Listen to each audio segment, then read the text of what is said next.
Mommy, I know you really care about me. You've sacrificed a lot just to see me wake up every day. Seeing me comfortable has always been your business. With support from Dad, what else can I ask for? This might be the words of the little peaceful baby Nayla, whose condition has been a blow to the family. One famous quote states, "Sickness sucks, but through it we share the tears of sorrows. We experience the love through our family. It deepens our bonds, makes us cherish what we previously took for granted. All that matters in life, family, and health." My name is Ruth Omboyimboro. I am 24 years. I am the mom to Nayla Mirara. I was born in a family of 2, so I have a younger sister. What I'm recently doing is a degree of Bachelor in Economics and Finance from Kenyatta University, which by now I'm supposed to be through with, but because of Nayla's condition since birth and everything that I've been undergoing with her, I haven't been able to clear, but hopefully this semester I'm going to be able to clear, because now you see sometimes she has an emergency and maybe I have to take her to the hospital, and it's really hard to explain to a lecturer you missed a cut because you took your baby to the hospital, and it's like frequent, you don't attend classes, not all lecturers will understand, so you find yourself having retakes, and yeah, so it has not been easy in terms of education. We've been dating with David for quite some time, and so eventually got pregnant, but at a very young age, and I gave birth to Nayla on the 14th of February 2018. She was a very lovely baby at first sight, but she had jaundice. You could see some little yellowingness in the eye, very mild, but there was some yellowness in the eyes. And upon asking the doctors what is wrong, they just said, there's nothing wrong. Went back home, exposed her to sunlight for the jaundice purpose, and eventually 3-4 days it cleared. So my journey began there, because feeding Nayla was so difficult. You could feed her and she would choke on your milk, and then you'll think she's pretending because she'll cough, a very light cough. And then she would get satisfied so fast with my milk. Hence, she was not growing much. She was only increasing in grams and grams and grams. And the doctors were saying, as long as she's not losing, it's nothing serious. She'll pick up at her own pace. But at 3 months, she's still not picking up as fast, because a 3-month baby should be able to step. At least she should be able to hold the head. You can see these things, but Nayla was just very floppy, very tiny. She just looked a bit weak. So we were concerned, and we decided to go seek a pediatric opinion. They did some tests, and they found that her vitamin D levels were very low, to a point that she had rickets. When we went back, there was not much change. So the doctor advised us to start occupational therapy. So we started seeking for options for where to get cheaper OTs. We went all the way to finding one at 2,000, all the way to getting one at 1,000 who would come home to do the OT from home. At this point, we both had to work, me and hubby, because now we have a baby who needs regular checkup, different care, because now even her feed, we saw a nutritionist, and we were given a whole lot of diet. We continued trying to survive until now, when after the Abidec, massage therapies, now suddenly she was at least sitting with support. Suddenly you put her to sit with support, she falls down either on the side or backwards. So I'm wondering, okay, is it that we're not doing enough massage, or what is wrong. We decided to go back to the pediatrician, and we told her we're still not satisfied even after the several occupational therapies we've done. We still can't see. In fact, I think she's deteriorating, for lack of a better word. So the pediatrician said, now what I'll advise you is to go see a neurologist. The first thing the doctor asked us when he saw us is, are you two people related? Told him there's no possible way we can be related. I'm Kikuyu, he's Luo. Said okay. Did some few tests on the baby, and then he told us he'll have to do a test, a neuromuscular test, something of the sort, that will go abroad for further testing, and then we'll receive the results after 2-3 weeks.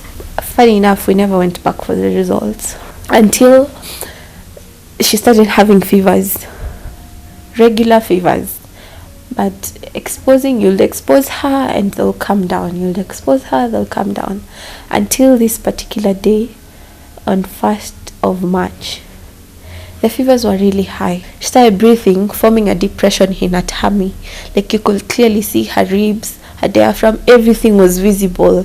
Like clearly she's struggling, she's using a lot of effort. So we rushed to Nairobi Hospital, since that is where, like, every time we've been going there, her pediatrician is there, so it was easier for us. And then we had insurance, so we rushed there, and the doctor saw her, and she was like, no, this is pneumonia, this baby can't go home, she has to be admitted. After some few minutes, her oxygen levels started going down all the way to 80. Like, wow. She was put on some nasal prongs, the two small things that you put for breathing. So she was taken to ICU, and it got to a point she was actually not doing well. So they put on they're called CPAP on her nose to push in. CPAP pushes air directly into the lungs, so the work of breathing is reduced. So around 2 weeks down the line, 2-3 weeks, the pneumonia was not cleared. She had a viral pneumonia, and for viral you have to wait for it to clear it by itself. There is no drugs for it. I asked the doctor, because now this is a baby who's breastfeeding, and all the way up to now she's stopped breastfeeding, like, drastically. So I told the doctor, let me try breastfeeding her, we see how it goes. The doctor said she's stable enough, you try breastfeeding her. So I took her. I don't know, it was too much. At the same time, she was not able to swallow. She choked on my milk to an extent it blocked her airway, and she couldn't breathe. She turned blue on my hands. Now the doctor felt obliged to explain to me. He had suspected something, but he didn't want to say it, because he's not the one who conducted the test. He wanted the neurologist to tell me what was wrong with my baby. But now, after the choking, he knew I'll have so many questions, and he had to answer them. So they told me that my baby has SMA, spinal muscular atrophy. Spinal muscular atrophy is a group of neuromuscular disorders that impairs it impairs the functioning of your muscles, and your muscles, they waste off. They progressively waste off with time as you're growing. So meaning, from the time I gave birth to her, her muscles have been progressively weakening off up to now. Explains why she hasn't been getting better. In fact, she got better, then she started deteriorating with time. Told me it has 4 types, and type 1 is the most severe, and that is what she has, because type 1 shows off at birth.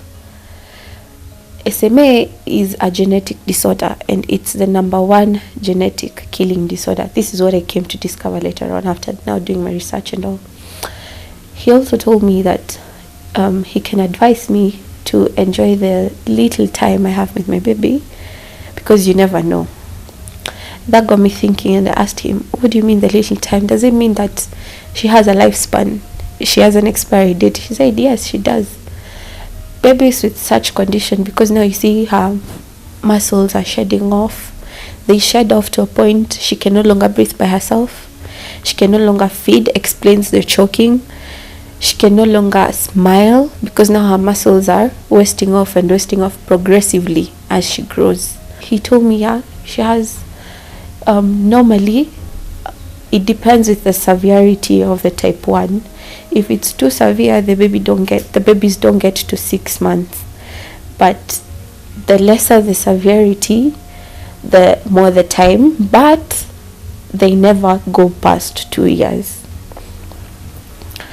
Then she was 1 year, 1 month. So I'm like, so we basically have 11 months with this baby. He said, yes.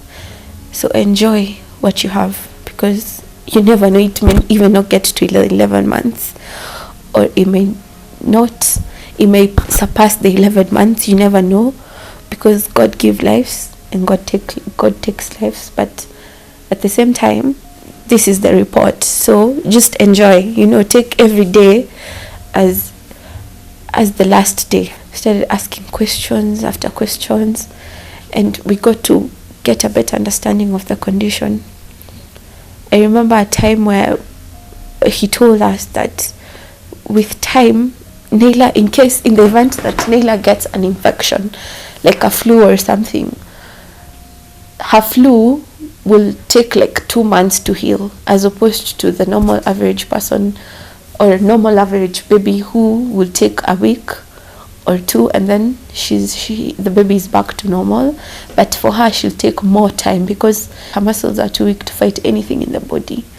They did some operation procedures for her. When she was breathing by her nose, she was using too much effort. So they did an operation, and she had a tracheostomy made for her to ease in the work of breathing. So we had a gastrostomy done for her, and also she was having reflux. Food was going up instead of going down. So they tightened it up to avoid reflux and duplication. After the operation, when I saw her, she had now the tracheostomy and the peg tube. She was just full of bandages. And I asked the doctor how long we are going to stay in that condition, whereby she's breathing through her neck and feeding through a tube. Doctor said, if you want this baby to stay longer than now, we have to do this. So I think it will be until she passes on, doctor's words. I'll be feeding her through the tube, and she'll be breathing through the tube.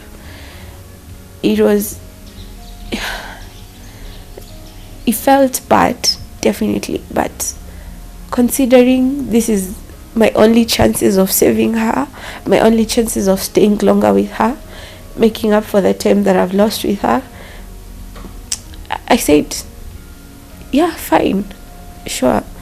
I didn't mind it. I was okay with it, because that is the only option I have. Now I started doing some researches about the baby and everything, only to find out that there's a drug for what she's going through. That drug, it's a jab, injection to the spine. It's 12.9 million, one jab. And what this drug does, it repairs the motor neurons.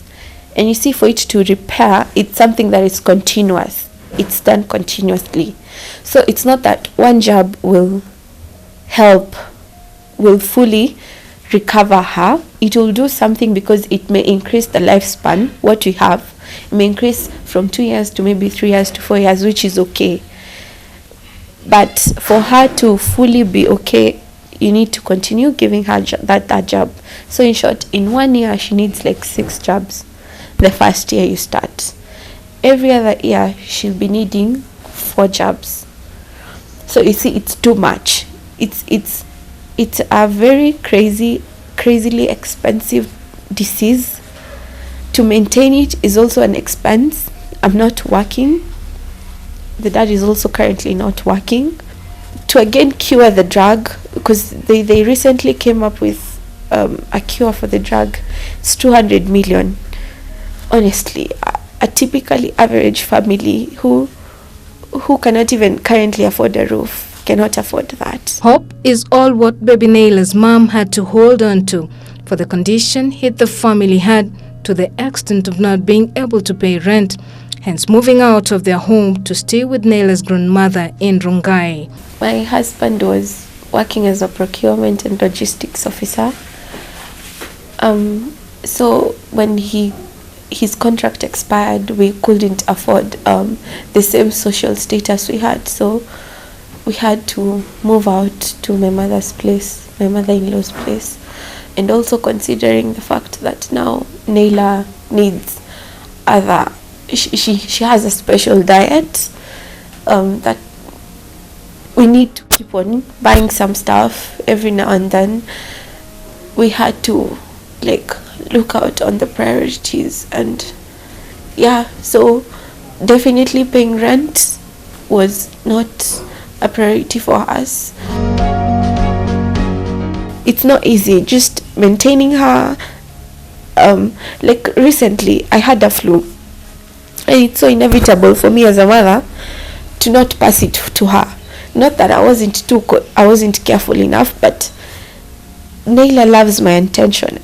She feels so comfortable with me around, and we play games together, and she loves it when I kiss her, and so many other things. So I just passed it to her somehow. I don't know.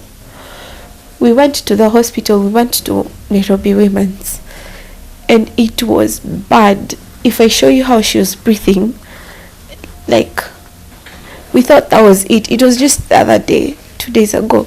We thought that was it.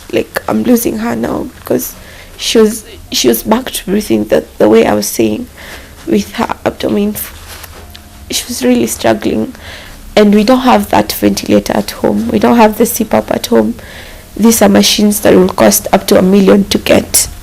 Everything that we are doing in the hospital, we can do it at home, because now I'm bearing in mind we have another hospital bill of 3M in Nairobi Hospital, and if we continue staying here, and it's not like they'll heal us, we'll just be supporting her, we'll accumulate another bill, and we won't be able to pay. Now the insurance won't cover, because the insurance only covered 300,000. They cannot cover, because they're saying it's a congenital problem, meaning they have some very small amount for congenital problems. So we have to pay cash. Where will we get the money from? At the same time, in as much as I am trying to save on cost and all, we in a perfect world, she should have a physiotherapist to do chest physios for her, just to clear her chest, and also an occupational therapist.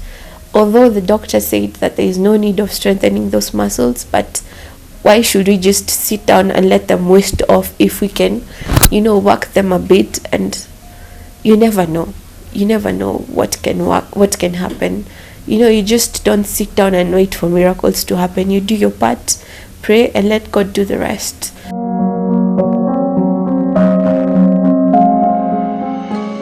Nayla loves watching cartoons, where we started engaging her with cartoons at a very young age, because we figured she's a very bright girl.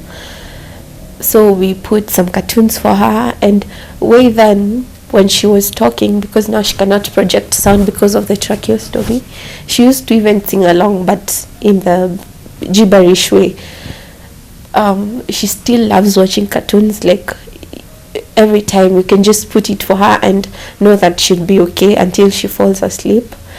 She has also devised ways of communicating with me, because she figured she cannot project sound. So she knows how to say yes and no. When you ask her something, she just says yes. She lifts her eyebrows like yes, or does no. And even at times when you kiss her, you do mwah, she does like she's kissing you back. That really shows how bright she is. Due to the situation that we have, you'll find that there are times, like I said, she cannot cough her secretions out. So we had to even buy a standby generator, because you'll find that at times there is power shortage, and maybe she wants oxygen. She's on oxygen. She wants oxygen. she's struggling to breathe, so you have to put oxygen for her. And when there are no lights, the generator comes in for us, so we have a standby generator for that purpose, and it accumulates fuel and oil here. But at times, if it fails, like if the generator fails in the meantime while we are looking at what's wrong with the generator, I literally pull the secretions with my mouth. It is not good and it is not health wise okay, but if that is the situation that can save her, then why not? Those are the things you have to do as a mother. She is a grandmother and a mother-in-law with a difference. A woman that took in baby Nayla and the family and treated it as her own. But one thing disturbed her mind as a widow, hence asking God questions. My name is Margaret Mirera. I'm the mother to David Mirera, who is the father of Nayla, and the mother-in-law to Ruth Wambui. When Ruth Wambui got pregnant, we were so excited because we had just lost my husband, and we wanted to name her after me. In fact, she was named after my husband. Yeah, Ruth went through, the pregnancy was okay, she never had any problem. When Nayla started becoming sick, I thought, oh, Ruth, you're not taking care of that child. I'll come and take that baby. You know, you are still young, the father is still young.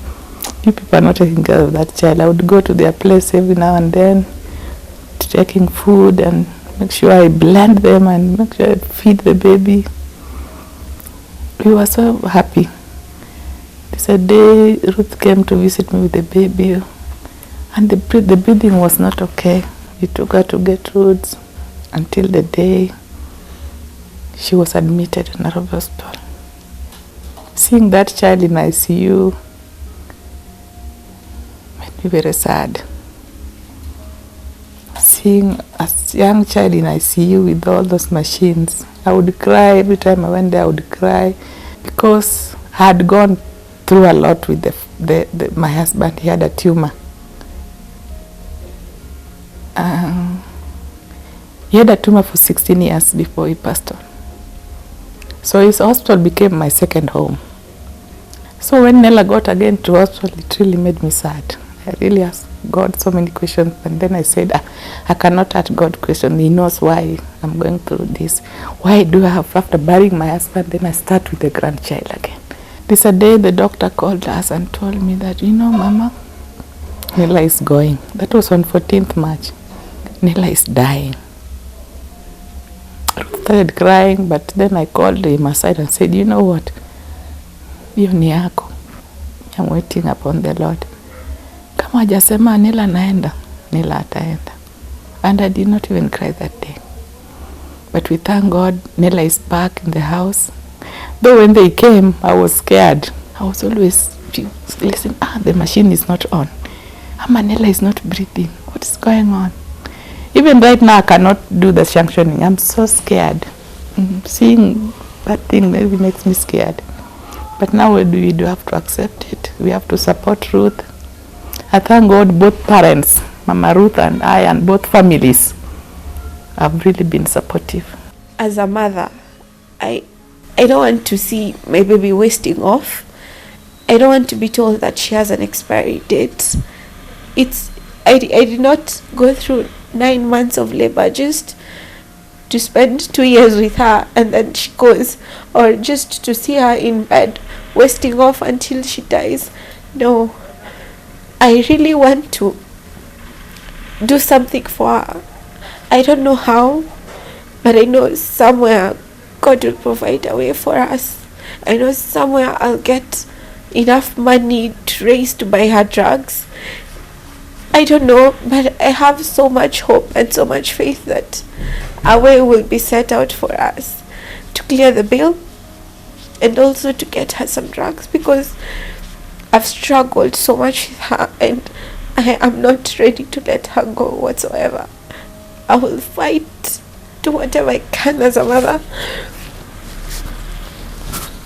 I won't give up until I see her crawl, until I see her walk, until I take her to school. I have so many things in plan for her, and I am not willing to give up. I'm not willing to let it go. Like, no, I cannot. I cannot. I honestly can't. Regardless of how many times I'll be told to let go because she's suffering, let go because so many things, but I cannot. I am not letting go. I am going to fight for her. I'm going to make sure I do something as a mother and get her something. I just want to appeal for help, because these are parents who are staying in their home, now coming back to stay with me. They are not comfortable. They need to go back to their house. And if anybody can offer them jobs, give my son a job, offer Ruth a job, I can stay home and take care of the baby as they go out to look for money, because we have to support this baby. Feeding her, buying the catheters, buying those things are so expensive, plus the bill in hospital. But for now, they'll still be with me until now we get help. Yeah, because these things happen so fast. The baby was released in hospital, the father contract ended and they could not renew. So, but God knows everything, why it's happening like that. To know that you cannot get the best health care for your baby without spending millions. How will an average parent get to afford such? You go to a hospital, all of us, we want what's best for our kids. You go to a hospital, you either misdiagnosed, you either spending a lot of money and you still don't find what's the root problem. We need to improve our health care. We need to improve it. At the same time, we need to acknowledge diseases like SMA. One reason being because it's a killing disorder. It kills. I know of 3 parents who the baby have already passed on. They didn't even get to 2 years. So I won't sit down and wait for me to get to 2 years to see if we'll die or not. No. We need to acknowledge of such diseases. I want to once again appeal to the president, to our governor, because he's still my governor. I was living in Advocacy, so I was in Nairobi. To Estapasari, our women rep, to Margaret, because no kid should be born to die. To anyone out there, to William Ruto, to anyone out there who can help us as mothers who have expiry dates to our babies. It is not good. It is not something I wish for any other parent to go through, knowing that you're living up to this time with your baby, and in between they can go. It's not good. It's not a good feeling. I would like to appeal to everyone to help us. If anyone out there wants to help us, we have a pay bill number. Our pay bill number is 703822, and the account name is Nayla Fund. Anyone who wants to help us can help us through that pay bill number. This situation, the whole of this event, has really affected us as a family in terms of finance, because like I said, I'm still a student, and at the same time, no matter how I tried helping the situation by getting work, I eventually had to quit because we couldn't work the sums together with my husband. As for him, his contract expired, and he's currently not working, and for that reason we couldn't afford rent, so we had to move out to his mom's place, which is currently where we are. So we are basically surviving, and that is the situation we are at. On top of surviving, we have $1 million baby who needs expense after expense after expense, and that is our current situation. Challenges might come from every corner, but one thing will for sure remain: difficult times make us stronger individuals.